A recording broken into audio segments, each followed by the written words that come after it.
You walk through that door, sweetheart. You don't walk back out the same person. Claire Donovan heard those words and walked in anyway. She didn't hesitate, didn't look back. Pushed open that rusted iron door with both hands like she was daring the universe to stop her. Because at 29 years old with $17,000 in debt, she didn't create a sister slowly dying in a rehab center. She could barely afford, and exactly $43 left in her bank account, Claire had already run out of things to be afraid of. If this story already has you hooked, hit subscribe, drop your city in the comments, and let's see how far this ride takes us. Now let's go. The job listing wasn't even on a real website. It was a handwritten index card yellowed at the corners pinned to a corkboard inside a gas station bathroom off Route 93, somewhere between Tonopah and nowhere. Claire almost missed it. She'd been in that bathroom for 10 minutes, sitting on the edge of a cracked sink, counting the cash in her wallet for the third time, as if the number might change. It didn't. $43. A quarter tank of gas, and a phone with 3% battery showing a voicemail from a debt collection agency she'd stopped answering 3 weeks ago. She was about to leave when she saw the card. Bartender needed, rusted coil, no experience required. Cash nightly, ask for Decker. Below the address someone had added in red ink, all capitals, do not apply if you scare easy. Claire stared at that line for a long time. Then she pulled the card off the board, folded it twice, and put it in her jacket pocket. She knew what the rusted coil was. Everybody in a 200-mile radius knew what it was.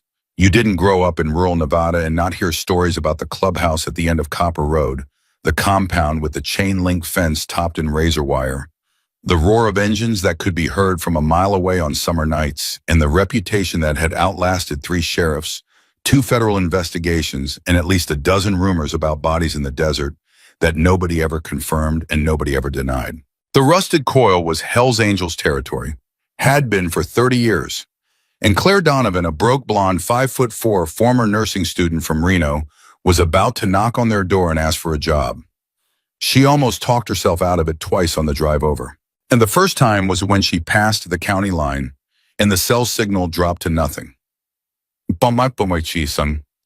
The second time was when she saw the bikes, 20, maybe 25 of them, lined up outside the fence like a steel cavalry. Chrome gleaming in the afternoon sun, each one worth more than everything she owned combined. She sat in her car with the engine running for 4 minutes. Then she thought about her sister. Jessie was 24 years old and had been in the Mountain View Recovery Center for 6 weeks. The center cost $2,200 a month. Claire had paid the first month with the last of her savings. The second month was due in 11 days. The third month she hadn't even let herself think about yet. She thought about the phone call from the center director 2 days ago, the polite professional voice explaining that without payment, Jessie's spot would be released to the next person on the waiting list.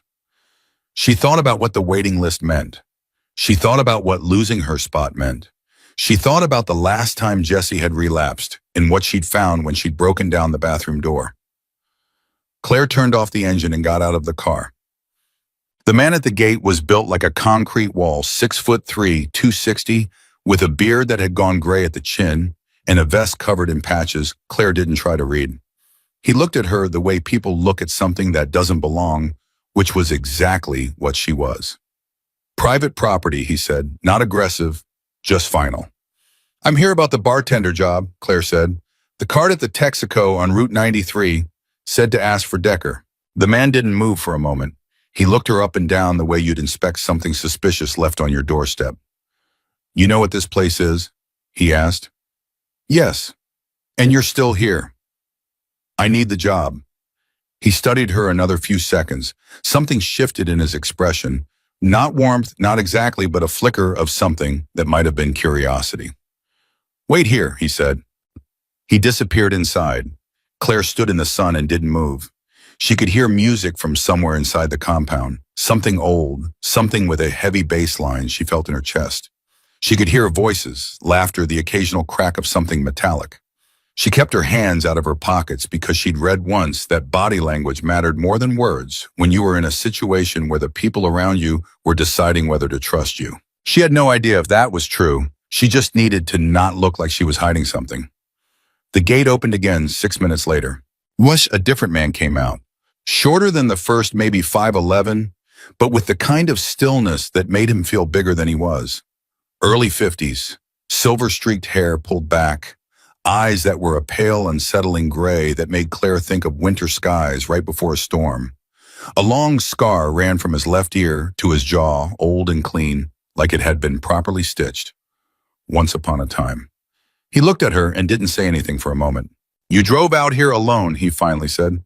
"Yes." "From where, Reno?" "Well, I've been staying out near Fallon the last few weeks." "You know who we are. Hell's Angels, the Rusted Coil chapter. You've been here since 1993. Before that, this compound was a ranch." His eyes didn't change expression, but something in his jaw moved slightly. "You do your homework." "When I need something, I do," Claire said. "I'm not looking for trouble. I'm looking for work. Cash, like the card said. I can start tonight if you need me to."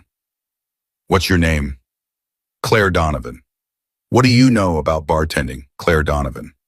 "I know how to make 12 drinks from memory. I can learn more. I'm fast, I don't spill, and I've been told I have a face that makes people want to talk." She paused. "Also, I don't scare easy. The card said that was a requirement."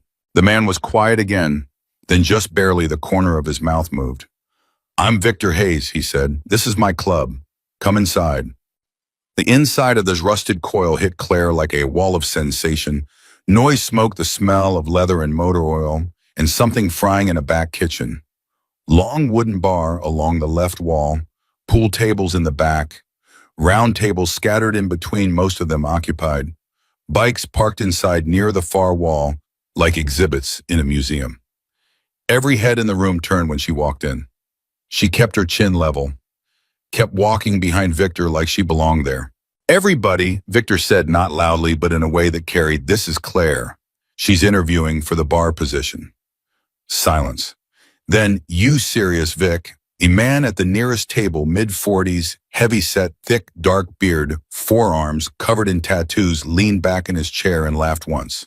Not a friendly laugh, a testing laugh. "She looks like she belongs in a yoga class." Laughter from 3 or 4 others. Claire looked directly at the man. "You want something from the bar? Well, I'm getting started, or are you just going to sit there?" Silence again, sharper this time. The man at the table blinked. Victor Hayes said nothing, but Claire caught it just barely, the micro-expression that crossed his face, something that hadn't been there before. Interest. The man who'd laughed was named Boomer.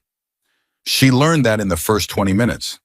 She also learned that the enormous man who'd met her at the gate was called Tank, that the guy with the braided red beard playing pool alone was named Sketch, and that the woman behind the bar, short mid-30s, hard eyes, arms like she'd worked construction, was named Rita, and Rita was not happy about having company.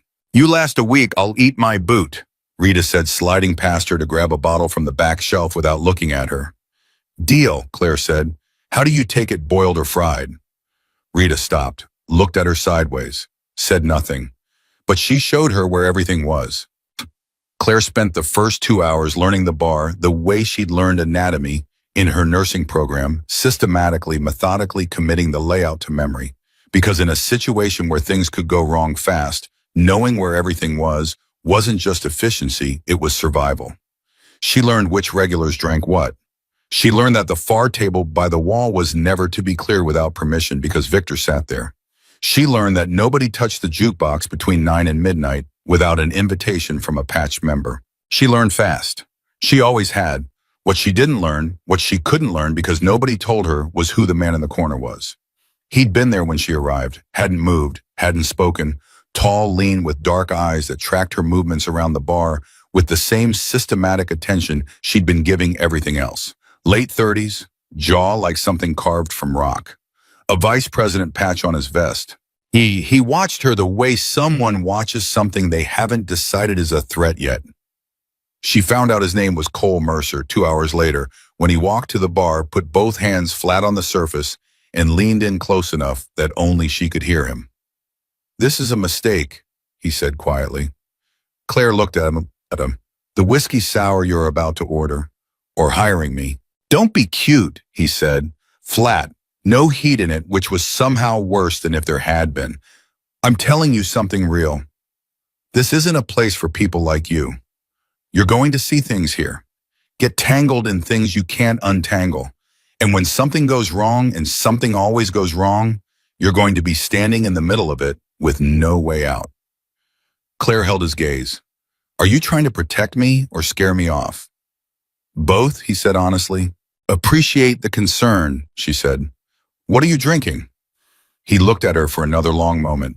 Then he straightened up, pushed back from the bar, and walked back to his corner table without ordering anything. Rita, who'd been within earshot, passed Claire on her way to the register and said very quietly, Mercer doesn't do that. Do what? Warn people.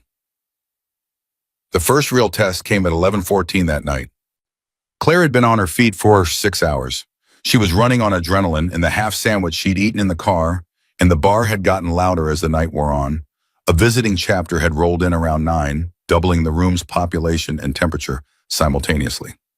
She was moving fast, keeping up, not spilling, not snapping, even when Boomer made his third comment about her being lost.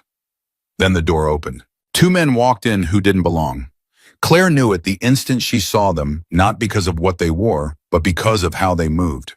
Too careful, too deliberate, eyes scanning the room before their bodies were fully inside. Debt collectors. She recognized them like you recognize the face of someone from a nightmare. But one of them was a man named Garrett. She'd spoken to him on the phone twice. He worked for the firm that had purchased her ex-husband's debts, including the ones Daniel had secretly put in her name. Garrett's eyes found her inside 3 seconds. Claire Donovan, he said, crossing the room. Not loud, but loud enough. You've been a hard woman to find. The room went quiet the way rooms go quiet when everyone realizes something is about to happen. Claire felt the blood drop out of her face, but she didn't move from behind the bar. She made herself stand still, hands flat on the counter, and she looked at Garrett without blinking. This is a private establishment, she said. Her voice came out steadier than she felt. You're going to need to leave. We're not leaving without resolving your outstanding balance, Garrett said, stopping at the bar. His partner positioned himself 2 steps back and to the left, standard flanking posture. They'd done this before, many times. $14,600. With interest and fees, we're looking at, friend. Victor Hayes' voice came from the far corner table. He hadn't raised it. He hadn't moved from his chair.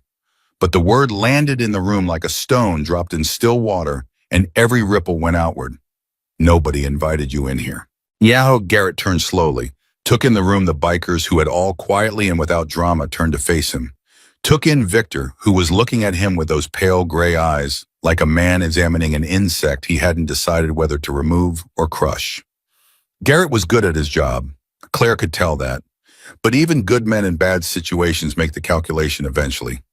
We'll be in touch, Ms. Donovan, Garrett said. He and his partner left. The door swung shut behind them. The room breathed again. Nobody cheered. Nobody made a big moment of it. Boomer just picked up his drink. Sketch went back to the pool table. The visiting chapter members resumed their conversation. But Victor Hayes was looking at Claire across the room, and what she saw in his expression then wasn't pity, wasn't condescension. It was a question, one she understood without words. What are you actually running from? She held his gaze for 3 seconds. Then she went back to work. Masa, because she was going to need to tell him. She understood that now. Not tonight, but soon. Whatever Daniel had gotten her mixed up in, whatever was attached to her name that she hadn't signed for and hadn't agreed to it, wasn't just debt collectors anymore. It was something bigger. She could feel it the way you feel weather changing before you can see the clouds.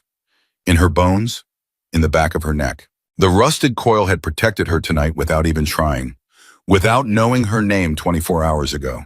And somewhere in the rational, calculating part of her brain, the part that had kept her alive and functioning through 18 months of catastrophe, a thought took shape that she wasn't ready to say out loud yet. These people might be the only allies you've got. She wiped down the bar, took 3 orders, didn't let her hand shake. But she was thinking about the card tucked in her jacket pocket. The one Daniel had mailed to her 2 weeks before he disappeared, a plain white card, no return address, with a string of numbers she hadn't understood. She'd thought it was a phone number. She'd tried calling it. It wasn't a phone number. She knew that now. She just didn't know yet what it was. She would soon. And when she did, the world she'd walked into through that iron door would never look the same again. Not to her and not to anyone inside the rusted coil who had started without realizing it to become her people. The night wore on. The music got louder. The bar got hotter. Claire Donovan kept working, kept watching, kept learning. Because that was what survivors did. And whatever else she was, whatever she was becoming, in this impossible, terrifying, strangely alive place at the edge of the Nevada desert, she was above everything else a survivor. That much nobody was ever going to take from her. 3 days after Garrett walked into the rusted coil and walked back out without what he came for, Claire found a folded piece of paper under the windshield wiper of her car. 4 words, block letters, no signature. Leave before it's too late. She stood in the parking area and stared at it for a long moment. The morning air was cold and sharp, the way Nevada mornings get when the desert can't make up its mind between seasons. She turned the note over. Nothing on the back, no tire tracks she could identify, no cameras on this side of the compound. She folded the note, put it in her jacket pocket next to the car Daniel had sent her, and went inside to start her shift. She didn't tell anyone. That was the first mistake she almost made. She caught herself reaching for it twice during the day, the urge to pull Victor aside, show him the note, let somebody else carry the weight of it for 5 minutes. Both times she stopped herself, because showing weakness in this place, she'd learned in 72 hours, was a currency you couldn't get back once you spent it. These people respected silence. They respected self-sufficiency. They respected the kind of person who handled their own problems before asking for help. So she handled it, or at least she told herself she was handling it.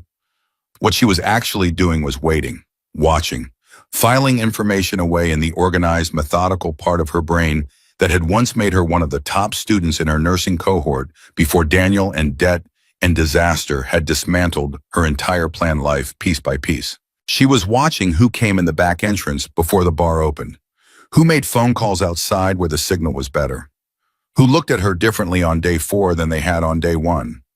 Cole Mercer looked at her differently. She noticed that immediately and wasn't sure what to do with it.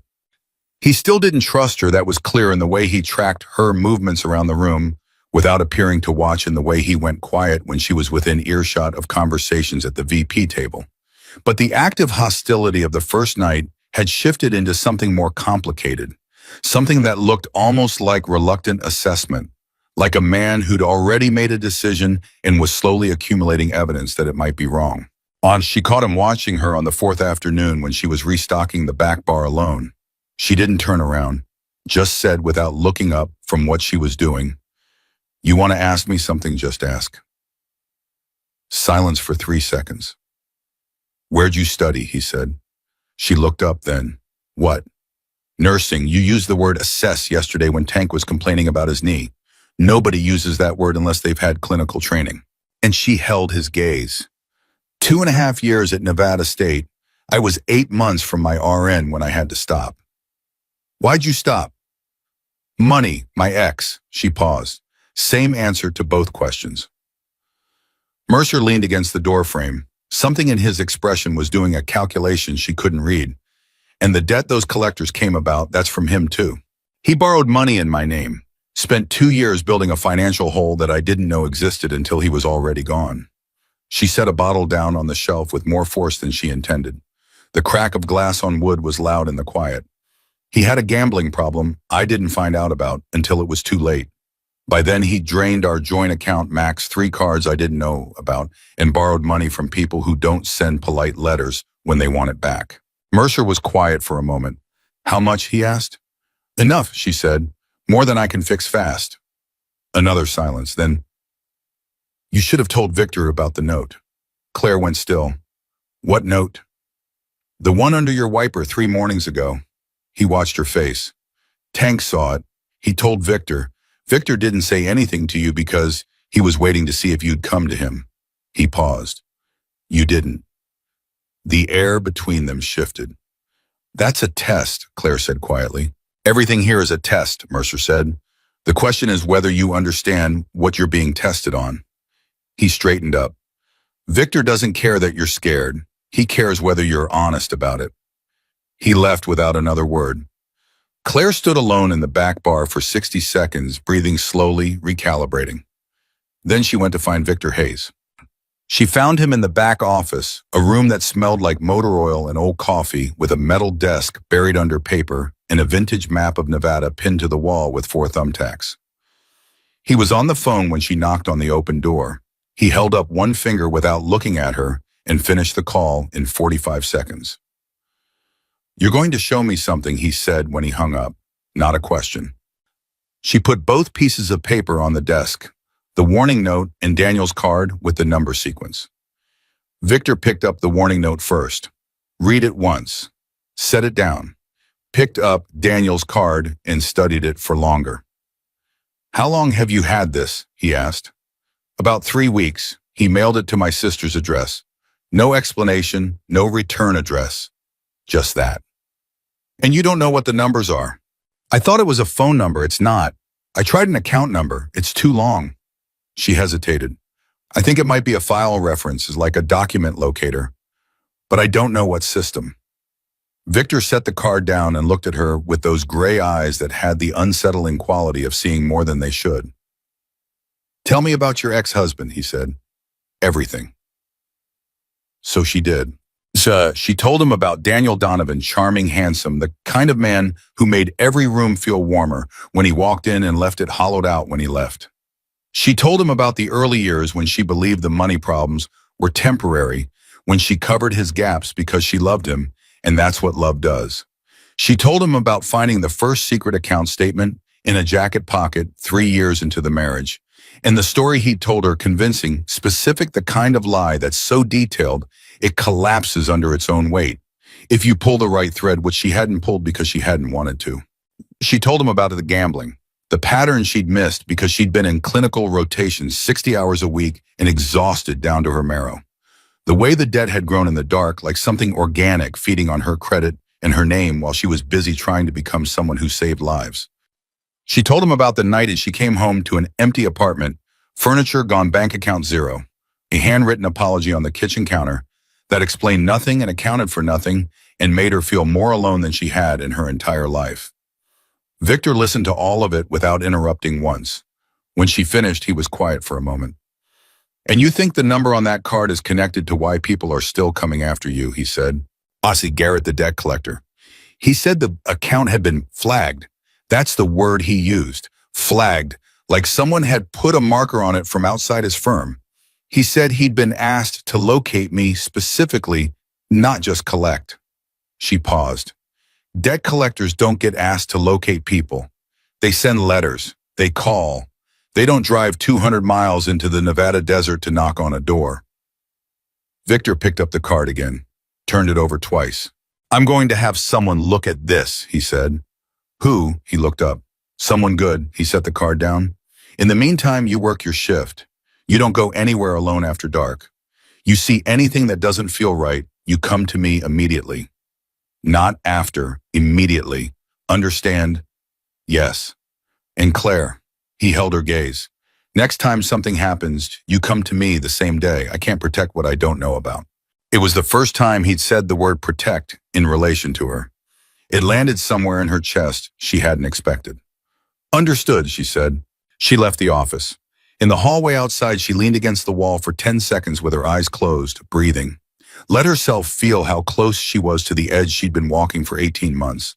Let herself feel how strange it was that the place where she'd finally found solid ground was here. Iron walls, engine grease, the Hells Angels insignia above the bar. Then she straightened up, opened her eyes, and went back to work. Because the bar needed stocking and rent was due, and the world didn't pause for personal reckonings. It never did. The person Victor sent to look at the card was a small, precise man in his late 50s who arrived 2 days later in an unmarked sedan and spent 40 minutes alone in Victor's office. Claire only saw him for a moment, thin face, reading glasses on a chain, the kind of hands that suggested fine motor work. He didn't introduce himself. He didn't look at her. But when he left, Victor called her back into the office. He was standing what she'd learned meant whatever he was about to say was serious enough that sitting down felt wrong. "The number sequence on that card," Victor said, "is a document index code. Specifically, it's the locator format used by 2 financial institutions in Nevada and one in Arizona. He paused. It corresponds to a ledger, a physical and digital record of financial transactions. Our man believes it's a record of money movement, significant money movement that was kept off standard books. Claire felt something cold move through her. A laundering ledger, she said quietly. That's one word for it. And Daniel had it, or had access to it, or stumbled into it. Victor looked at her steadily. Either way, Claire, whoever owns that ledger knows your husband had the access code. And since your husband is gone, they think I have it, she said. They think you know where it is. The room was very quiet. Victor, she said, and her voice was barely above steady, I don't have it. I don't know where it is. I didn't even know it existed. I know, he said. That's the problem, because the people looking for it won't believe you. It hit her then, fully, completely, with the force of something she'd been half-sensing for weeks without letting herself look directly at it. The debt collectors weren't about debt. The warning note wasn't about her leaving. Whatever Daniel had walked into, whatever he'd taken or copied or accidentally stumbled into possession of, had attached itself to her name like a shadow. And the people casting that shadow were not the kind who accepted explanations. How big, she asked. How big is whatever this is? Victor hesitated. That hesitation lasted maybe 2 seconds. It was the most frightened she'd seen him look, and it frightened her more than anything else that had happened. Big enough that I'm making some calls tonight, he said. And until I know more, you don't leave this compound alone. Not for groceries, not for anything. We clear. Clear, she said. She walked out of the office and straight to the bar because her hands needed something to do and her brain needed the mechanical comfort of work. And if she stopped moving, she was going to have to sit with the full weight of what she'd just learned, which she couldn't afford yet. Rita was already behind the bar. She watched Claire come in and take up her position without a word. Watched her start moving bottles, glasses, inventory with the focused, slightly too controlled energy of someone keeping a lid on something. After a minute, Rita said without looking at her, "You gonna be sick?" "No," Claire said. "You look like you're gonna be sick." "I'm fine." "Okay." Rita pulled a glass down from the rack and started polishing it. "For what it's worth, and I know it's not much coming from me, Victor, doesn't make those calls for people he doesn't think are worth the trouble." Claire kept stacking glasses. "What calls?" "The serious ones." Rita glanced at her sideways. "I've been here 11 years. I've seen him make those calls 4 times. Claire looked at her. "All 4 times," Rita said quietly. "The people he made them for are still alive." She set the polished glass down and walked to the other end of the bar, leaving Claire standing with that information and everything it implied. And the night got busy fast. The weekend chapter members were in, plus a group from the Laughlin chapter that had come up for reasons Claire wasn't privy to. The bar was louder than usual, the energy higher, and slightly edged in the way she'd learned to recognize as a sign that something was moving in the background of the club's life that hadn't reached the surface yet. She worked. She watched. Around 10 o'clock, Boomer sat down at the bar, which he didn't usually do. He was a table man and ordered a bourbon neat. She poured it without comment. He drank half of it without speaking. She waited. "For what it's worth," he said finally, still looking at his glass. "What Vic did the other night with those collector guys, that wasn't just because you work here." Claire said nothing. "We don't do that for employees," Boomer said. "We do that for people." He finished the bourbon. "Just so you know." He put the glass down and went back to his table. And something cracked open in Claire's chest that she'd been keeping sealed for a very long time. Not grief, not gratitude, something in between, something that didn't have a clean name. The recognition that she had been alone for so long, genuinely alone in the bone-deep way, that has nothing to do with how many people are physically nearby, that a sentence from a rough, loud, tattooed man she'd known for a week could break something loose in her that 2 years of isolation hadn't. She turned away from the room and spent 30 seconds at the back shelf pretending to recount inventory. Got herself back together. Turned around. Kept working. It was 11:47 when Sketch the quiet man with the red braid who played pool alone most nights appeared at her elbow and said very quietly, "Someone in the lot, silver Chevy, been parked there 40 minutes without coming in." Claire's blood went cold. "Did you tell Victor?" "Telling you first." He looked at her. "It's your call." She understood what he was giving her. The choice. the agency, not treating her like something to be managed, but like someone with the right to know and the right to decide. Tell Victor, she said. Now.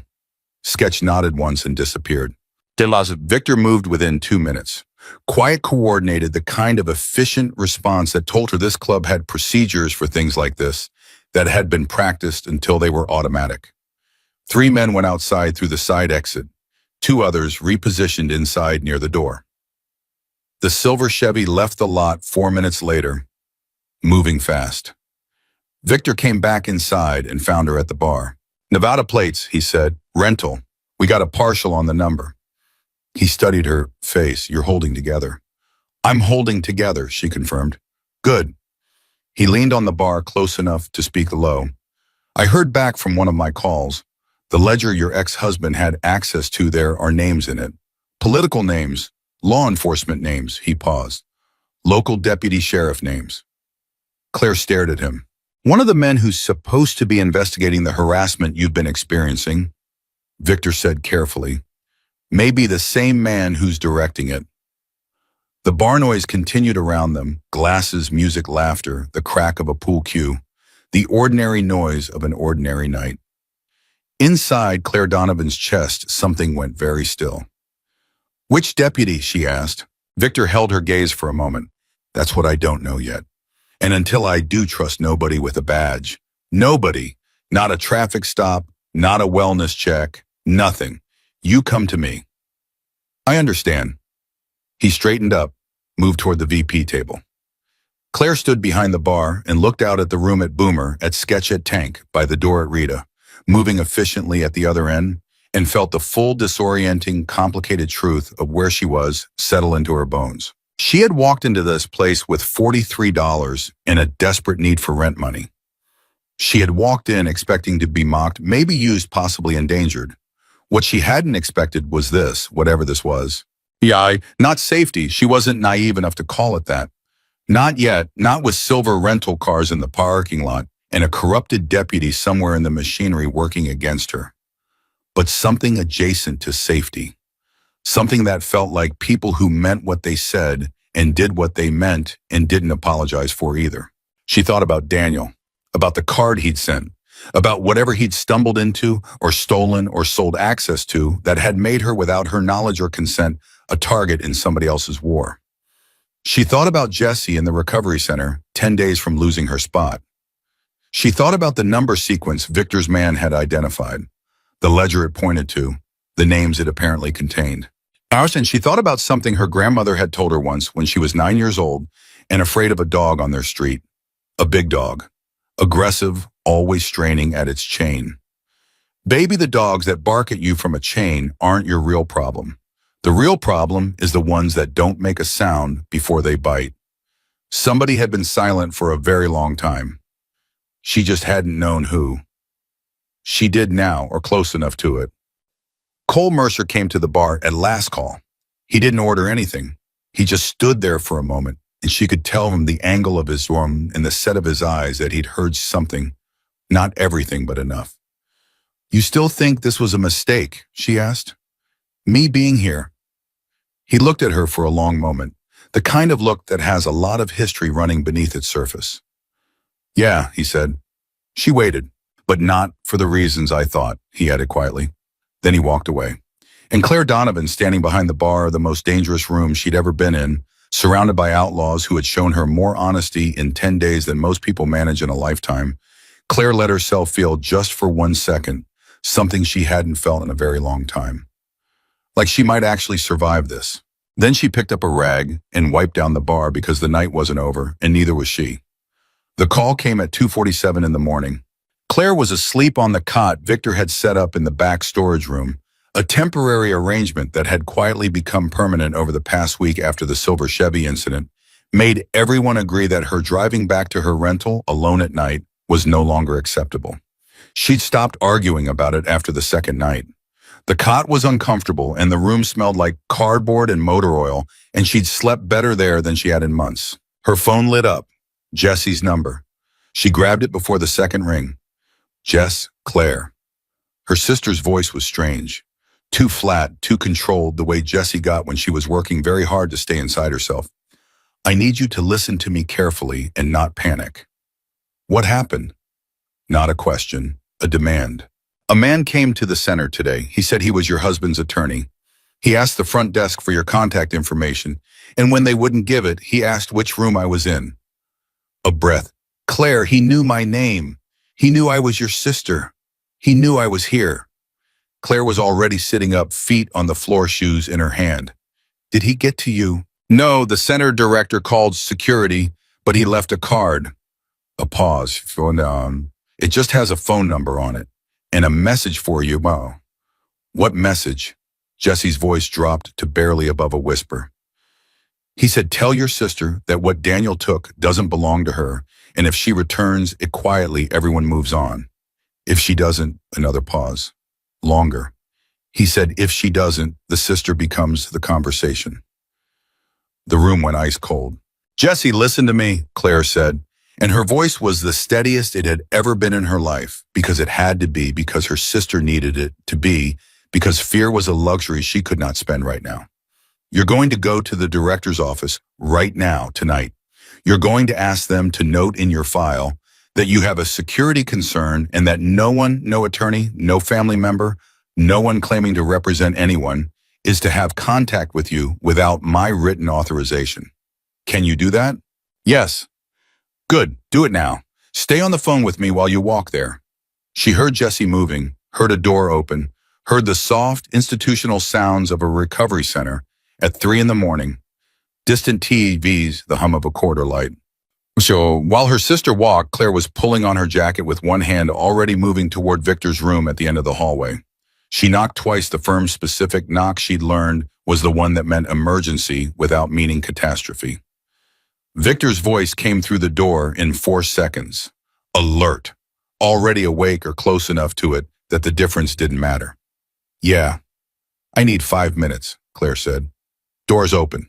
She went in, kept her phone at her ear, confirmed with Jessie that she was in the director's office, confirmed the director had been woken and was present, confirmed the note had been added to the file. Then she said, I'll call you tomorrow morning. First thing, don't talk to anyone you don't recognize. I love you. Claire, are you safe? Then she looked at Victor, who was sitting on the edge of a chair in the dark, watching her, with the full, undivided attention of a man who had spent a lifetime learning to assess situations fast. Yeah, she said, I'm safe. Go sleep. She hung up, told Victor everything. All of it word for word, the way she'd been trained in clinical settings to report precise, sequential, no editorializing. When she finished, Victor sat quietly for 10 seconds. Then he said, they went to your sister. Yes, which means they know your connection to her, which means they've been watching you longer than we thought. His jaw was tight, not with anger, with the cold, specific tension of a man doing rapid calculation. They're escalating because they're running out of patience. Something has a timeline. Something is moving. What do we do? What? He looked at her. We get ahead of it. Tonight. He stood up and reached for his phone. I'm calling Decker and 2 others. We're going to have a conversation about what we know and what we need to know, and you're going to be in that room. You sure about that? You're the only one with all the pieces, he said simply. Yeah, I'm sure. Well, the meeting happened at 4 a.m. around Victor's metal desk. Victor Decker, a man named Paulson, who Claire knew was the club's unofficial logistics brain, and Claire herself, who sat in the only spare chair and understood that being included in this conversation was a form of trust she had not been offered lightly and could not afford to waste. Victor laid out what they knew. The ledger, the document index code, the political and law enforcement names their contact had indicated were likely contained inside, the corrupted deputy still unidentified, the escalating pressure on Claire from parties unknown who were not the debt collection firm. The way I read it, Victor said, is that Daniel Donovan got access to this ledger either deliberately or by accident, and whoever owns it found out. Daniel ran, and because his name and Claire's name are legally entangled from the marriage, they assumed she's the backup, the failsafe, the person he would have left information with. Did he? Decker asked, looking at Claire directly. No, Claire said. He didn't leave me anything except debt. The card with the number sequence was the only thing I've received from him since he disappeared, and I didn't understand what it was until Victor's contact identified it. But they don't know that, Paulson said. No, they don't. Then right now, Paulson said slowly, you being in the dark is the only thing keeping you alive. Because if they believed you actually had the ledger or knew where it was, they wouldn't be sending attorneys to recovery centers. They'd be doing something a lot less polite. The room went very quiet. So they're still in information gathering mode, Victor said. For now, Paulson said. The move to involve the sister means they're getting frustrated. Frustrated people make choices they didn't plan to make. He looked at Claire. Which means you've got a window. Small one, but a window. To do what? Claire asked. The three men exchanged a look. It was Victor who spoke. To find the ledger before they do. The word found its way into Claire's chest and sat there like a stone. I'm a bartender, she said. You were a nursing student, Victor said. You're systematic, you're precise, and you know more about Daniel Donovan than anyone in this room. He held her gaze. We can provide resources, contacts, protection, but you're the one who knows how Daniel thought, where he'd hide something, who he trusted. She was quiet for a moment, thinking about Daniel, not the romantic version she'd archived somewhere painful in her memory, but the operational version. The real man, his habits, his patterns, his particular brand of intelligent cowardice. He didn't trust people, she said slowly. He trusted systems. He liked things he could access remotely. He was paranoid about physical documents because he'd been audited once in his 20s and it had terrified him. She paused. If he had access to a ledger, a physical one, he would have digitized it, backed it up somewhere he controlled. Cloud storage, Paulson said, or a server, something he paid for himself outside any shared account. She thought harder. He had a laptop I never had access to. He said it was work. I believed him. She looked up. I know his patterns. His passwords were always variations of the same thing, his mother's birthday, different formats. He was lazy about security, the way smart people often are. Victor and Paulson exchanged another look. This one was different. Okay, Victor said. We work with that. He looked at Decker. Get Reyes on the phone in the morning. Tell him we need a digital trace consult. Full discretion. Decker nodded and left the room. Get some sleep, Victor told Claire. We move on this tomorrow. She went back to the storage room, lay down on the cot, stared at the ceiling for a while. She was not going to sleep. Instead, she was thinking about what Paulson had said. The window, the small window before frustrated people made unplanned decisions, before whatever timeline was ticking in the background of this situation ran out. And she was also thinking about something nobody in that room had said out loud, though she suspected Victor had thought it. If Daniel had the ledger or access to it, and he'd run rather than hand it over, then Daniel wasn't simply a coward who'd abandoned his wife. He was a coward who'd stolen something from people who killed for less and then disappeared and let the heat fall on Claire because she was the loose end he'd left behind. That was a different kind of betrayal than the gambling and the debt. That was specific, intentional, a choice. She lay with that for a long time. Then she closed her eyes and against everything she'd expected, slept. She woke to the sound of commotion. Not the ordinary morning noise of the compound boots on concrete engines turning over the distant clatter of the kitchen. This was different. Voices too fast and too loud, movement that had direction and urgency instead of routine. She was on her feet and in the hallway in 30 seconds. A tank was the first person she saw moving toward the common area with a focus that made her stomach drop. She grabbed his arm as he passed, or tried to. It was a bit like grabbing a structural beam. He stopped, looked down at her. What happened? She said. Truck, he said. One of ours, Highway 6, ran off the road in the night. He looked at her steadily. Riggs was driving. She'd learned Riggs in week 1, so mid-30s quiet, one of the men Victor trusted for overnight runs. She'd served him coffee 3 times. He always said thank you. How bad? She asked. Tank's face did something complicated. Bad enough. Go to the common room. Victor wants everyone in one place. She went. The common room had that particular charge density of people absorbing bad news and converting it into something they could act on. Victor was at the center of it, standing speaking quietly to three men in rapid sequence. Mercer was on the phone in the corner, turned away from the room. One hand pressed flat against the wall like he needed the contact to stay steady. Rita appeared at Claire's shoulder. "Riggs is alive," she said quietly. "Barely. They're transporting to County Hospital." "What caused the crash?" Rita looked at her, said nothing. "Rita, what caused it?" "His brake line," Rita said. "Cut. Not all the way through, just enough that it held under normal driving and failed under pressure." She paused. "Highway 6 has a long downhill grade about 40 miles out. Whoever did it knew the route."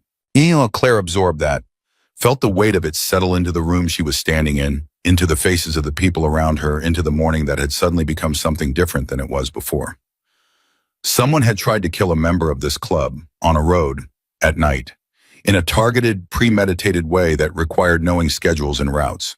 "They have someone inside our information," Victor said from across the room. Not loudly, just clearly the way he said everything. The room went quiet, or close to it, which means we operate on the assumption that anything we've communicated through standard channels is potentially compromised. He scanned the room slowly. "Phone calls go through Decker only. Movement outside the compound gets cleared through me. Nobody goes anywhere alone. This isn't a discussion." He looked at Claire then, just briefly, but it was enough. She understood. The escalation wasn't coincidental. Riggs's route, the timing, it was connected. Everything was connected. Whatever the people behind the ledger had decided was happening on their timeline, it had accelerated. The window Paulson had described was closing. She found Victor 20 minutes later, when the initial coordination had settled into the grim-focused industry of a club preparing for something serious. "I need to talk to you about Daniel's laptop," she said. "I think I know where it might be." Victor looked at her sharply. "Where?" "He had a storage unit in Fallon. He used it for what he called business documents. I never had the key code. He always said it was boring paperwork, equipment manuals for his sales job." She paused. "He was a regional sales manager. He didn't have equipment that needed manuals. I just never thought about it until now." "You remember the facility? Desert Sun Storage on Mountain View Road in Fallon. I drove past it twice when I was staying out that way. I didn't connect it until this morning." She met his eyes. "If he digitized the ledger and stored it somewhere he controlled remotely, that unit is exactly the kind of physical backup location he'd use. A hard drive, a laptop, something he could access without a paper trail." Victor was already reaching for his phone. "I'm going with whoever you send," Claire said. "No," he said immediately. "Victor, it's my name on the rental agreement for that storage unit. Daniel put it in my name, same as everything else. I'm the only one who can legally access it without a problem." She held her ground. "And I'm the only one who knows what his hiding spots look like. You send Tank alone, he might walk right past it." The calculation in Victor's eyes lasted about 5 seconds. "Decker goes with you," he said, "and Sketch. You don't get out of the truck without one of them next to you." "Agreed.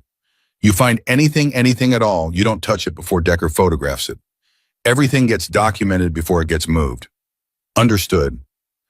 "I was going to be a nurse, Victor. I know how to handle evidence without contaminating it." Something moved in his expression. Almost a smile. Not quite. "Go get ready," he said. "Yeah, the drive to Fallon took just under an hour. Decker drove Sketch in the passenger seat, Claire in the back." Nobody talked much. The desert highway unrolled ahead of them in the pale morning light, and Claire sat with her hands in her lap and her thoughts in careful, organized order. She thought about the unit code 4719, the year Daniel's parents had met, a number he'd used in various forms his entire life, and thought was clever because it wasn't an obvious date. She knew it from a birthday card she'd found in a drawer once. She'd filed it away without knowing why. She knew it now. The storage facility was quiet at 7 in the morning. One attendant in a booth who barely looked up when Claire showed the rental agreement, the original with it she'd found in a folder Daniel had left behind, along with his apology note, probably by accident. She'd carried it in the bottom of her bag for weeks without knowing it would matter. Unit 14, roll-up door, combination lock, 4719. It opened on the first try. What was inside was not, as Daniel had claimed, equipment manuals. It was 2 fireproof document boxes, a laptop in a padded case, and a large sealed envelope with Claire's full name written across it in Daniel's handwriting. Decker photographed everything before anyone touched anything. Then Claire picked up the envelope. Her hands were steady. She was mildly surprised by that. Inside was a letter, 3 pages handwritten, Daniel's cramped, leftward-leaning script she'd spent years reading. She didn't read it all right there. She read the first paragraph, which was enough for the immediate moment. "Dear Claire, if you're reading this, it means I ran out of time to do the right thing myself. I'm sorry. I know that's not enough. I know nothing I write here is enough. But what's in this is the only leverage that's keeping both of us alive, and I need you to understand what it is before you decide what to do with it." She stopped reading, looked up at Decker. "We need to go back," she said. "Now." Decker looked at what was in her hands, looked at her face. "Yeah," he said, "we do." They loaded everything into the truck, drove back toward the compound with the storage unit locked behind them, and the morning light getting stronger over the desert, and Claire sitting in the back seat with 3 pages of her ex-husband's handwriting, in her has an understanding, with the slow, horrible clarity of someone who has been kept in the dark for a long time, exactly what she had been carrying without knowing it. She had thought she was the collateral damage of Daniel's bad choices. She was something much more specific than that.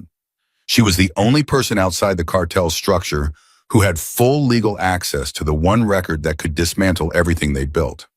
Not because Daniel had planned it that way, but because Daniel, in his panicked and cowardly flight, had defaulted to the oldest pattern of his life. He'd put it in her name. He'd made her responsible. And then he disappeared and left her to figure it out alone. The truck hit the highway and picked up speed. Decker's eyes were in the rearview mirror, rechecking. Sketch had his phone out and was tracking something on the screen with a focus that told her he was running counter-surveillance. Claire looked out at the desert going past and felt something happen inside her that she didn't have a word for yet. Something between fury and clarity, between grief and resolution. The particular internal shift that happens when a person stops waiting for the world to be fair and starts deciding what they're going to try about the fact that it isn't. Daniel had made her a target without her knowledge or consent. But he'd also, without knowing it, without meaning to, given her a weapon. Whether she had the courage to use it was a different question, one she was going to have to answer very soon. The compound appeared ahead of them, the iron gate, the razor wire catching the morning light, the place that 4 weeks ago had looked like the most dangerous door she'd ever stand in front of. She understood now that the danger had never been inside this fence. It had been following her through every door she'd ever walked through, and it was still out there somewhere behind them on that highway getting closer. She had one advantage it didn't know about yet. She wasn't alone anymore. Victor read Daniel's letter twice. He didn't react the first time, just read face still, eyes moving line by line, with the focused patience of a man who had learned long ago that the first read was for information, and the second read was for truth. Claire sat across the desk and watched him and said nothing. Decker stood by the door. The laptop and the 2 document boxes sat on the corner of the desk between them like unexploded ordnance. When Victor finished the second read, he set the pages down flat, squared the edges carefully, and looked up. "He was an accountant," Victor said. "Regional sales manager," Claire said. "That's what he told me." "He was an accountant. Forensic background, look at the 3rd page. He describes the ledger entries in technical detail that doesn't come from a salesman." Victor tapped the pages. He didn't stumble into this. He was hired to maintain it. The air went out of the room. Claire felt it like a physical thing. The reconfiguration of everything she'd understood about Daniel and their marriage and the 18 months of chaos that had followed him leaving. She'd built a story about who he was. Weak man, gambler, coward who ran. That story had fit imperfectly but functionally like a broken bone that heals wrong but lets you walk. This broke the bone again. "He was working for them," she said. Her voice came out flat. "Maintaining their financial records, probably for years." Victor held her gaze. "The gambling debts, those may have been leverage, how they kept him. You create a man's financial dependency and then offer him a way to service it, you own him." He paused. He may not have had a choice at the beginning. By the time he did, it was too late to leave cleanly. So he took the ledger, Claire said, as insurance, or leverage, or both. Victor looked at the letter again. He says here he made copies, multiple formats. The laptop has one. The document boxes have physical printouts of key pages. And he paused at the line Claire had read 3 times and still couldn't fully absorb. There's a third copy. Held by an attorney, Claire said, someone Daniel trusted, to be released to federal authorities if Daniel didn't check in every 30 days. Which means either Daniel is checking in, Decker said from the doorway, and the attorney copy hasn't been released. Or Daniel is gone, Claire said quietly, really gone, and the 30 days ran out, and we have no idea what that attorney has already done with it. The room was very quiet. Victor picked up his phone and made a call, spoke for 90 seconds in terms Claire couldn't follow, coded compressed the language of a man who had learned to communicate critical information in the smallest possible package. When he hung up, he looked at Paulson, who had appeared in the doorway at some point during the conversation. Get Reyes here tonight, Victor said. Physical presence. I need the laptop opened and mapped before morning. Paulson was already moving. Victor looked at Claire. The attorney's name is in the letter. Do you know him? No, I'd never heard of him. We're going to find out what he's sitting on and whether he's already moved. He stood up. In the meantime, we operate as if everything is already in motion, because it probably is. Claire nodded, started to stand. Claire, Victor's voice stopped her. She looked at him. How are you doing, not tactically? Actually. The question landed somewhere unexpected. She'd been running on forward momentum for the past 4 hours. The storage unit, the drive back, the letter, the implications cascading one into the next like dominoes. She hadn't stopped to take the full weight of it. Her ex-husband had not simply been a weak man who gambled and borrowed and ran. He had been a man living a double life, a man who had built a false architecture around their marriage, their entire life together, to conceal something criminal and dangerous. Everything she'd thought she understood about her years with Daniel had a second layer under it she'd never been allowed to see. She felt something she recognized as grief, though it wasn't the ordinary kind. It was the grief of losing something you thought you'd already lost and finding out it was never what you thought it was to begin with. I'm functional, she said. Victor studied her for a second. That's not what I asked. I know, she met his eyes. I'll be okay, I just need a little time with it. He nodded, didn't push. That was one of the things she'd learned about Victor Hayes in 4 weeks. He understood the difference between needing space and needing help, and he respected the first while remaining available for the second. She went to the back hallway, sat against the wall on the floor, not the cot, the floor, because the floor was solid in a way she needed right now. Put her head back, closed her eyes for exactly 3 minutes, and 3 minutes to feel it. The betrayal, the reconfiguration, the vertigo of having the ground shift under a past she couldn't go back and change. Then she opened her eyes, stood up, went back to work. Because that was all you could do. You felt it, and then you kept moving because the alternative was standing still in the middle of a burning building, and that had never saved anyone. Reyes arrived at 9 that evening. He was younger than Claire expected, late 20s slight, with quick hands, and the specific kind of focus that belongs to people who think in systems rather than stories. He had the laptop open and running within 20 minutes, bypassing the password screen with tools Claire didn't ask the name of. By 10:30, he had a full directory mapped. He was organized, Reyes said, almost with admiration. Everything compartmentalized, encrypted separately by category. He pulled up a file tree on his own screen and angled it toward Victor. Financial records, communications, and, he paused. This. He opened a folder. Inside was a single document, a list, names, titles, and what appeared to be transaction references next to each one. Victor read the first 3 names on the list and went very still. Claire, reading over his shoulder, didn't recognize the first 2. The third one she recognized because she'd seen the name on a sign outside the county sheriff's substation on Route 93. Every time she'd driven past it for 4 weeks. Deputy Sheriff Ronald Cruz. There he is, Decker said from behind her. He's not just on the list, Reyes said quietly. Based on the transaction references next to his name, he's been a primary facilitator. Large volume, regular intervals. This isn't a minor player who looked the other way.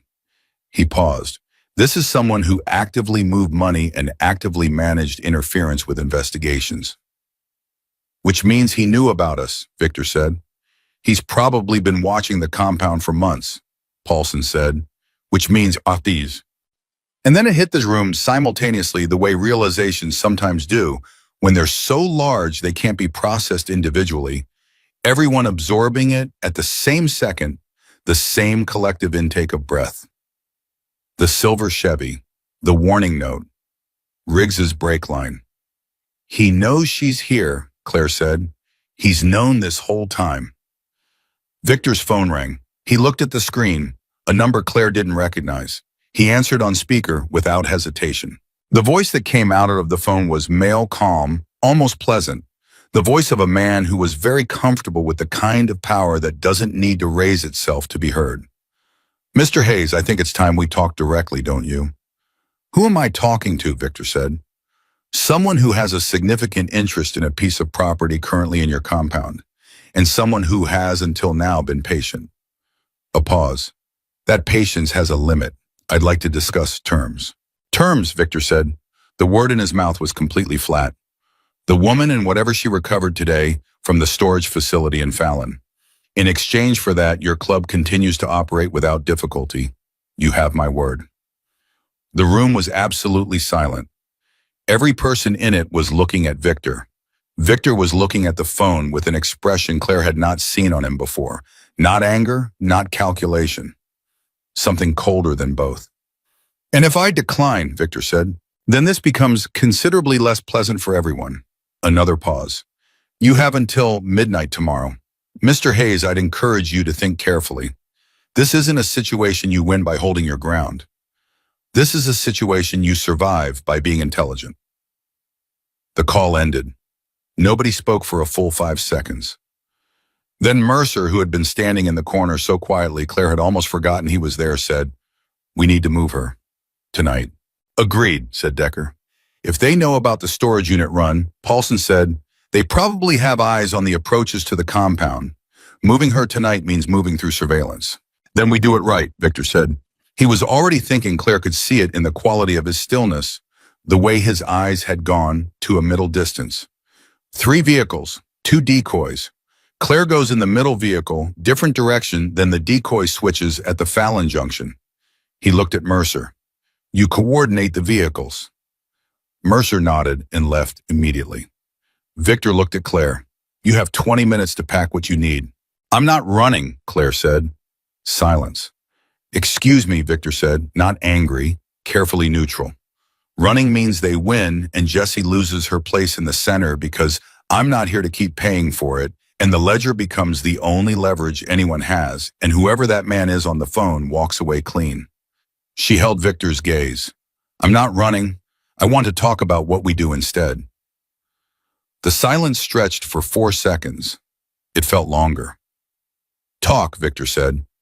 She had been thinking about it since the drive back from Fallon, since she'd sat on the storage unit floor with Daniel's letter in her hands and understood for the first time not just what she was in the middle of, but what shape it had, where the edges were, where the weight was, where a person with the right understanding could apply pressure. "They want the ledger because it has names in it," she said. "Law enforcement names, political names, business names. That's the leverage. As long as the ledger exists and they don't control it, they're exposed." She paused. "But what if the ledger isn't the only thing that exists? What if the information in it has already been distributed? What if destroying the ledger at this point doesn't actually help them anymore?" Reyes looked up from his screen. Something shifted in his expression. "You want to pre-distribute the evidence," he said. "I want to make them understand that the window for containing this closed before they knew it was closing." She looked at Victor.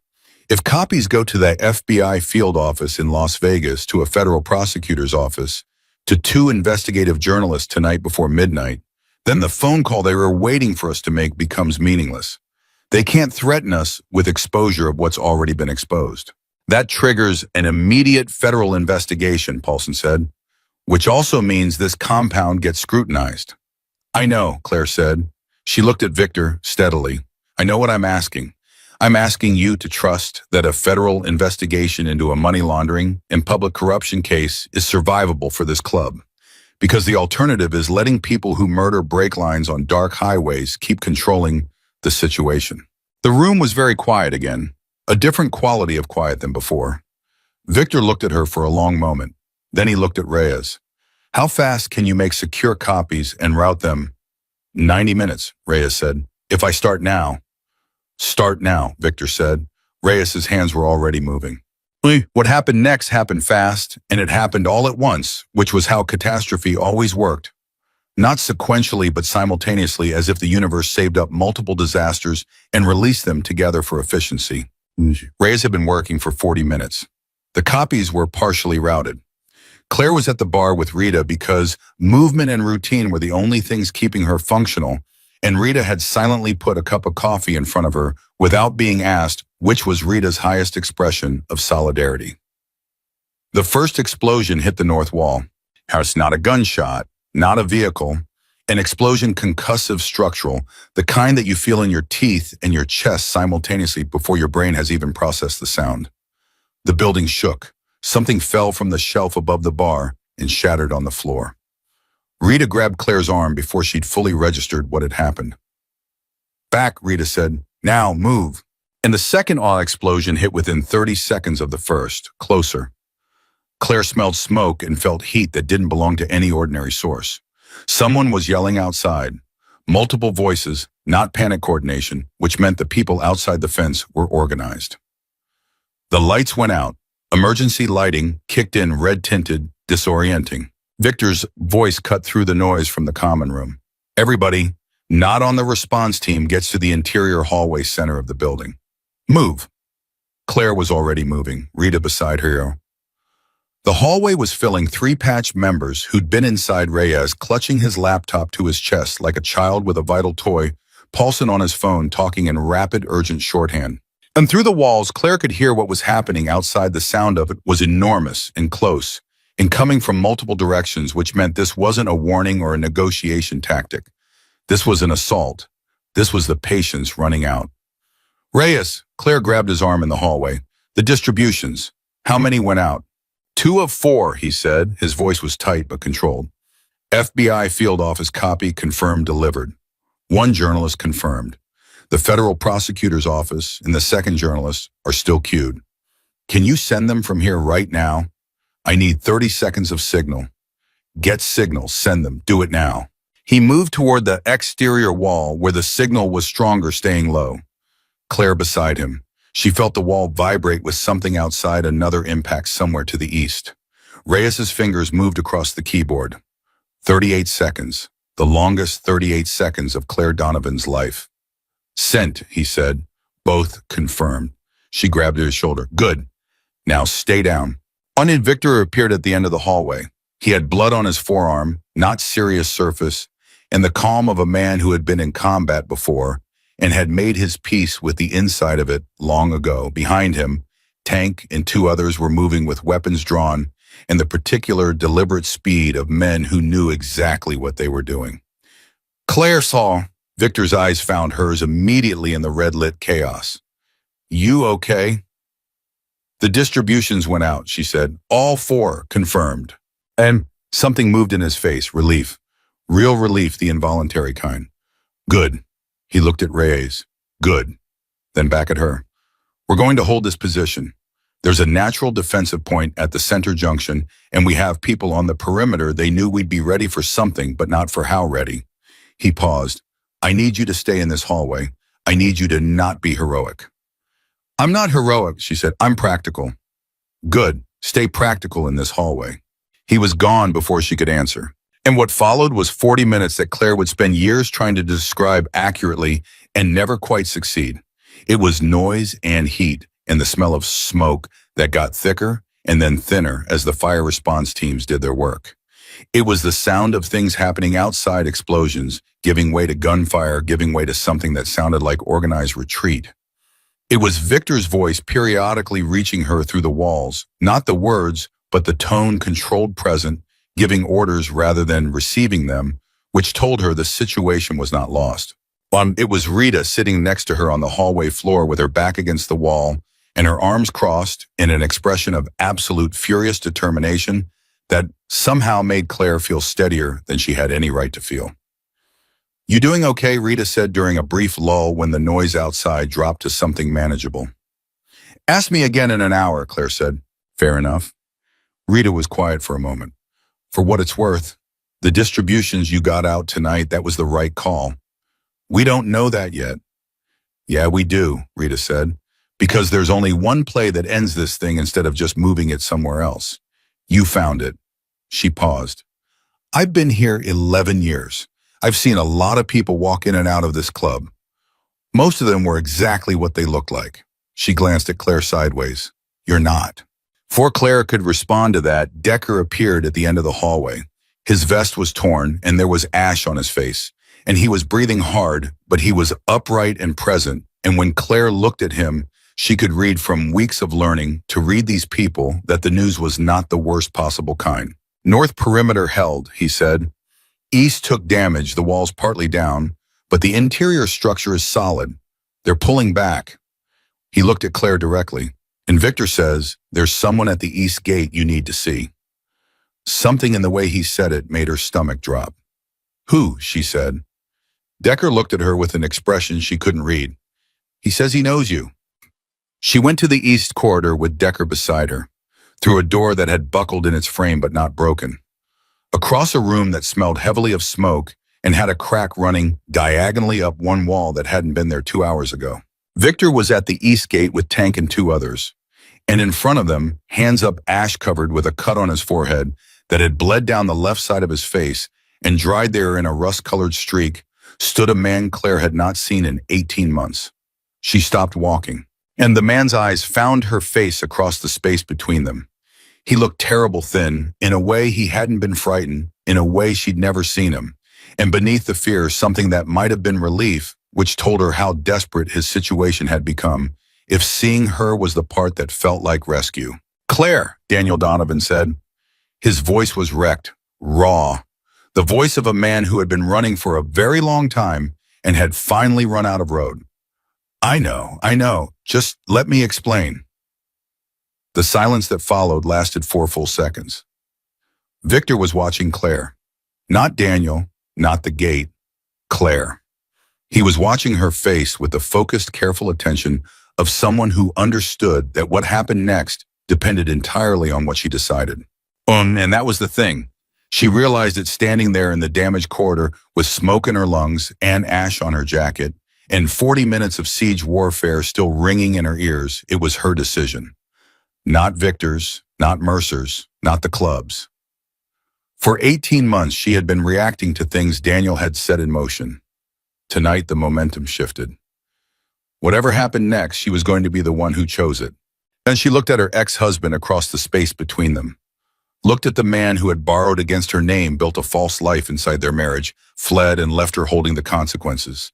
And then, in the single most ironic act of his entire cowardly existence, inadvertently armed her with the only weapon that could end this. She breathed in, breathed out. "Start talking," she said. Her voice was very quiet and very cold and absolutely steady. And Daniel Donovan, looking at the woman he had underestimated at every turn for the entire duration of their marriage, opened his mouth and finally told her the truth. All of it. Daniel talked for 47 minutes. It declared didn't interrupt him once. She stood with her arms crossed and her jaw set and let him talk because the part of her that had been a nursing student understood that the best way to get complete information from a compromised source was to let it run without interruption and flag the inconsistencies afterward. And the part of her that had been his wife for 4 years understood that Daniel Donovan, when he was genuinely terrified, told the truth in a way he never did when he felt safe. He was genuinely terrified now. He had been recruited 6 years ago, 2 years before he'd met Claire, a small forensic accounting firm that turned out to be a front. The work was technically legal at first, or close enough to legal, that the line was easy to step over without feeling it. By the time he understood the full shape of what he was maintaining, he was in deep enough that getting out meant either running or dying. He'd chosen a third option for as long as he could, staying and keeping his head down and building a ledger copy in secret, one transaction at a time over 3 years. Oh, the gambling debts were real. So was the shame around them. But they weren't the primary leverage, they were the cover story. The real leverage was simpler and more brutal, they had told him clearly, and once what would happen to anyone he loved if he stopped cooperating or tried to go to authorities. They knew about you before I did, Daniel said.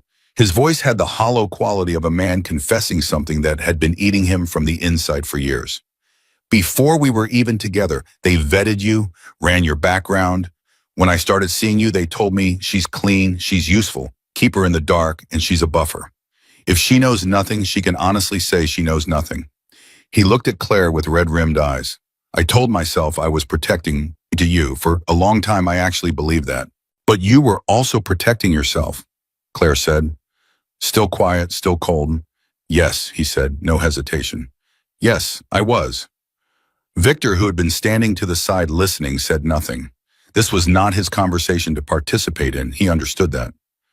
The storage unit, Claire said, the letter. You set that up knowing you might run. I set it up knowing I might not make it back from running, Daniel said. There's a difference, Mom. He looked at her. The attorney Hartwell in Carson City, I set up the 30-day check-in protocol 2 years ago. I've been calling him every month from a burner. Last month I missed the call. His jaw tightened. Not because I was dead, because I was in a safe house with no access to outside communication for 11 days, and by the time I got out, the 30 days had elapsed. So Hartwell already released his copy, Claire said. 3 days ago. Yes. She looked at Victor. The same understanding passed between them silently. The federal machinery had been in motion for 72 hours before any of them knew it. The assault on the compound tonight hadn't been about containing the evidence. It had been about eliminating the witnesses before the investigation moved fast enough to protect them. They knew the attorney released his copy, Victor said. So they stopped trying to recover the ledger and started trying to eliminate the people who could testify to its authenticity and chain of custody. Which is me, Claire said, and Daniel. And anyone who helped you access or distribute it, Victor said. He said it without emphasis, just as information. But Claire heard what was underneath it. Clearly the club, by protecting her and facilitating the distribution, had placed themselves in the line of fire in a way they hadn't fully chosen. She looked at Victor directly. I'm sorry, she said, for what tonight cost you. Victor looked at her with those gray eyes that never showed more than he intended them to show. Don't be, he said. We made our choices the same way you made yours. Daniel had been watching this exchange with an expression Claire recognized, the particular look of a man recalibrating his understanding of a situation he thought he had fully mapped. He'd come here expecting to find Claire frightened and isolated. He'd found something else entirely. Who are these people? He said quietly, looking at Victor and then back at Claire. The people who kept me alive while you were gone, Claire said. Flat, final. Daniel flinched. It was small and he controlled it quickly, but she saw it. She filed it away, not out of cruelty, but out of the same systematic habit that had been keeping her functional for months. Information. Everything was information now. What do you need from me? Daniel asked. To end this. Everything, Victor said. On record. You talk to the federal investigators fully, completely, no negotiated partial disclosure. You give them the technical context for the ledger that only you can provide. You confirm chain of custody for every copy. He paused. You testify. Daniel went pale. If I testify, federal witness protection, Victor said. That's what your attorney's copy triggers. Hartwell's release protocol includes a protection request. It's already in motion. He held Daniel's gaze. But only if you cooperate completely. Halfway doesn't exist here. Daniel was quiet for a long moment. Claire watched him do the calculation, the same calculation he'd been doing for 6 years, weighing risk against risk, survival against survival. She watched him come to the end of it. Okay, he said. Okay, I'll testify. Claire said nothing because this was the right outcome and she had worked toward it and she understood it logically. And none of that made it feel like anything other than what it was, the final proof that the marriage she believed in had been a controlled environment from the beginning, and that the man in front of her was a stranger she happened to share a last name with. She turned away from Daniel and looked at Victor. What do we do tonight? Tonight we secure the compound, get medical attention to anyone who needs it, and wait, Victor said. By morning, the federal response to Hartwell's release should be visible. Once federal investigators are physically present in this county, Cruz and anyone working with him loses the freedom to operate. He paused. We're past the most dangerous moment. What comes next is process. And Mercer, Decker said quietly from behind Claire. The question landed in the room with a specific weight. Claire turned. She hadn't heard anyone mention Mercer in the last several hours, and she'd been too focused to notice the absence. Victor's jaw tightened. What about Mercer? And Decker looked uncomfortable in the way large men look uncomfortable when they have to say something they don't want to say. He left during the assault, east side. Tank saw him go through the gap in the wall when the second explosion hit. He paused. He was carrying a bag. Packed, not running from the fight, running prepared. The silence that followed was a different kind than any Claire had experienced in this place. Heavier, more personal. Victor stood very still. He had a deal, Victor said. Not a question. Had to have been in place before tonight, Decker said. The timing he knew when it was coming. He was ready. Claire thought of his cold specific warning on her first night. I'm telling you something real. This isn't a place for people like you. The way he'd watched her from corners, the way he'd shifted seemingly from hostility to something more ambiguous. She'd read it as reluctant acceptance. She understood now it had been something else entirely, the discomfort of a man watching a situation develop in a direction that complicated a plan he'd already made. He hadn't been warning her away because he disliked her. He'd been warning her away because her presence was making his arrangement harder to execute cleanly. I should have seen it, Victor said, quietly, to himself as much as anyone. Nobody saw it, Decker said. I should have.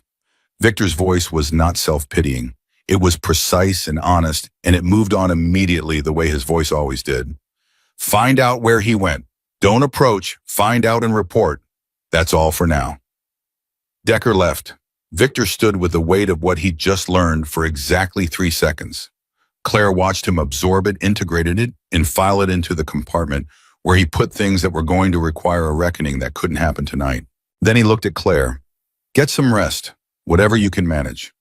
Victor, the next 24 hours are going to require you to be sharp and present, he said. Federal investigators ask better questions than cartel lawyers. Rest. She went. She didn't sleep, but she rested, which was its own kind of preparation. Most of the federal investigators arrived at 7:43 the next morning. 2 vehicles, 4 agents. They had jurisdiction documents. They had authorization codes tied to Hartwell's release, and they had the specific, careful energy of people who had been handed something significant and were treating it accordingly. Victor met them at the gate. Claire stood beside him, which raised eyebrows from 2 of the 4 agents and produced no visible reaction from the other 2, which told her the ones without reactions had been briefed more thoroughly. When the lead agent was a woman named Ferris. Late 40s, close-cropped hair, the kind of precise diction that suggested either a legal background or someone who had learned early that clarity of language was a professional survival tool. She shook Victor's hand without hesitation. She shook Claire's hand and said, Ms. Donovan, we've been looking for you for about 72 hours. I'm glad you're standing up. Me too, Claire said. And what followed was 3 hours of structured interview. Separate rooms, Claire with Ferris and one other agent, Daniel, in a different room with the remaining 2. Victor gave a separate statement regarding the compound's involvement, the assault and the evidence distribution, accurate, specific, and carefully bounded by a club attorney who appeared at 9:15 and stayed for the duration without being asked to leave. Yet, while Ferris was good at her job, she asked questions in a sequence that built on each answer. Filling in gaps Claire didn't know existed, cross-referencing details against information she clearly already had from Hartwell's package. At one point, she set her pen down and looked at Claire directly and said, You distributed this evidence during an active armed assault on your location. Reyes distributed it, Claire said. I told him to. While the building was under fire, the window was closing, Claire said. We had confirmed deliveries on 2 copies. The other 2 needed to go before anything happened to the laptop. So yes. Ferris looked at her for a moment. How did you know the distribution would be the determining factor? Because the ledger itself could be destroyed or contested, Claire said. But confirmed delivery to a federal office and a credentialed investigative journalist simultaneously creates a verification chain that survives destruction of the original. They could burn the laptop. They couldn't unring that bell. Ferris picked up her pen again. Where did you get your background in evidence procedure? I was going to be a nurse, Claire said. We learned about chain of custody in the context of patient records. The logic transfers. Ferris made a note. Claire couldn't read what it said. At 12:40 in the afternoon, Ferris's radio produced a burst of communication that changed the quality of the room immediately. Ferris listened, said 2 words in response, and looked at Claire with an expression that was carefully controlled, but not controlled enough to hide what was underneath it. Deputy Sheriff Ronald Cruz was taken into federal custody 40 minutes ago, Ferris said. At his home, he was attempting to leave with 2-packed suitcases. A pause. He had a phone in his pocket with an outgoing call placed to the same number that called your compound president last night. Claire absorbed that. And the man who made that call, she asked. In progress, Ferris said, but the Cruz arrest triggers a cascade. He's not going to protect people who can't protect him back. She looked at Claire steadily. You should know what you did here, the distribution, the chain of custody you maintained, the documentation. This is a prosecutable case. A strong one. You made it strong. Claire said nothing for a moment. Sheriff, then, my sister is in a recovery center in Mountain View. She needs to know she's safe, that no one connected to this is going to use her as leverage again. I'll make sure a protective notification goes to the center director today, Ferris said. No hesitation. You have my direct number. If anything touches her, you call me first. It was such a simple thing, a direct line, a commitment, the kind of thing that costs nothing to give and means everything to receive. Claire felt the particular exhaustion of someone who has been carrying a weight for so long that when it finally shifts, the relief of it is indistinguishable from pain. Thank you, she said. She walked out of the interview room and into the hallway and stood there for a moment. The compound around her was damaged, but standing the east wall, partially collapsed smoke staining on the exterior debris that hadn't been cleared yet. The sounds of the club moving and working and repairing filled the air, the ordinary industry of people who treated catastrophe as something to be cleaned up and rebuilt, not something to be paralyzed by. Boomer walked past her carrying a section of metal sheeting and said without slowing down, You eat anything today? No, she said. Rita's got food in the back. Go eat. He kept walking.